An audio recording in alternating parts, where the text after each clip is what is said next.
महिलांमध्ये होणारा hormonal imbalance याच्याविषयी आज आपण काही डिस्कशन करणार आहोत. महिलांमध्ये हॉर्मोनल इम्बॅलन्समध्ये थायरॉईड, PCOD हे 2 प्रमुख आजार होत असतात.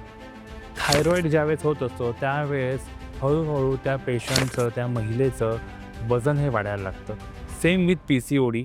PCOD पॉलिसिस्टिक ओव्हऱ्यान डिसीज हा जेव्हा डेव्हलप होत असतो, हळूहळू पाळीच्या समस्या त्या महिलेमध्ये येत असतात आणि पाळी पुढे मागे होत असते, जेणेकरून हळूहळू फॅट ॲक्युम्युलेशन होऊन हॉर्मोनल इम्बॅलन्स होऊन त्या पेशंटचं वजन हे वाढायला लागतं. की हा जो हॉर्मोनल इम्बॅलन्स आहे, जे महिलेच्या शरीरातला स्पेशली आहे, तर या महिलांमध्ये मूड स्विंग्स होणं हे खूप कॉमन होत असतं.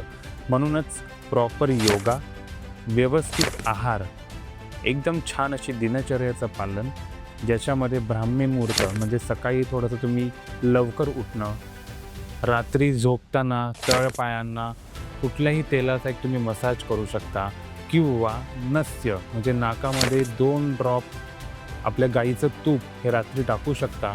ह्या सगळ्या बेसिक गोष्टींचा वापर जो आहे हा आपल्या हॉर्मोनल इम्बॅलन्सवरती होत असतो आणि हे आपलं हॉर्मोनल इम्बॅलन्सला स्टेबल करण्यासाठी मदत करणार आहे. जर तुम्हाला PCOD किंवा थायरॉईड असेल तर खालील दिलेल्या नंबरला कॉन्टॅक्ट करा. डेफिनेटली मी तुम्हाला याच्यामध्ये मदत करणार आहे. थँक्यू.